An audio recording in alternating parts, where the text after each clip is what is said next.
Managing ERS in F125 is so crucial, and this year with improvements to AI and the way they use their battery, it's way more rewarding as well for you, the player, to master ERS when it comes to a Grand Prix.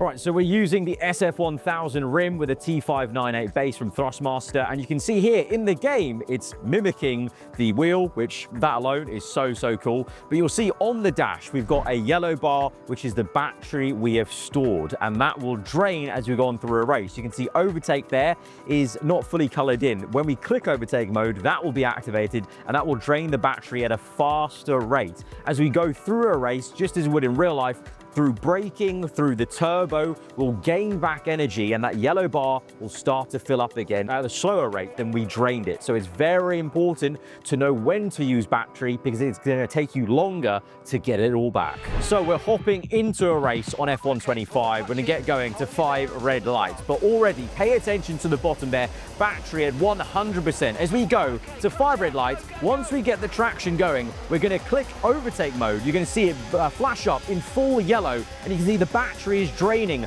at a very quick rate. It says overtake mode engaged as well, so there's no mistaking when you've got overtake mode on F125. That's actually a feature they've changed just to make it more obvious on this year's game to help those of you who are maybe not in the clue. So naturally, as we go on through a race, the ERS will slowly come back because we've got it on a normal medium mode of ERS. There are several modes of ERS. We've got none, which is no deployment, so that will be the max harvesting for the battery. We've got medium, which is almost a good base level. You know, if you played F1 games before, you might remember we didn't used to have these modes. The medium level was actually just constant the entire time. But now recently with changes to the F1 game, they've allowed us to change the modes just as the real drivers would in real life. After medium mode, we've got overtake. When you're using overtake, that will drain the battery faster. And then only for qualifying, we've got hot lap mode. That is only useful in qualifying, and that will simulate a realistic battery deployment over an entire lap of the track you're at.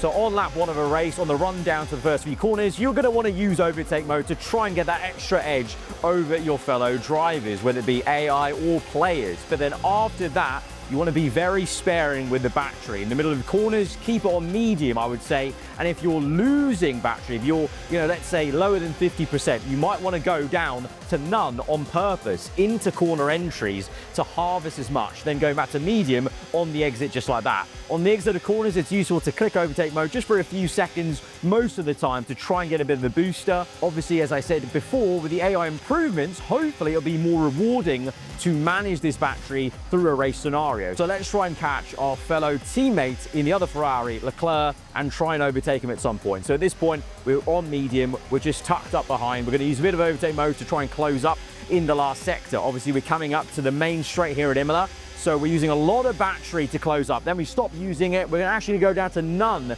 just momentarily, just to save some battery. And then as we get onto the straight, medium overtake, and we're going to drain this battery to try and get ahead of Leclerc. But before we get to the next car, we'll stop deploying and we'll start harvesting. So we've overtaken Leclerc, we're off overtake mode, we're back down to medium, down to none as we get into this big break zone, harvest a lot, we're lower than 50%, so we're going to keep it in none. And then when we get to 50%, I'll go to medium, and now we can re-engage with the next car ahead. And the entire time you're doing any of these changes with the SF1000 or indeed the native T598 wheel, with both rims being super ergonomic, I never had to look down at what I was doing. I can look at my screen the entire time. You don't have to look down like this to know what you're doing. You can just intuitively use your thumb, come across with the either dials or the little shifter button, and you can change all these settings on the fly, just like real F1 drivers would.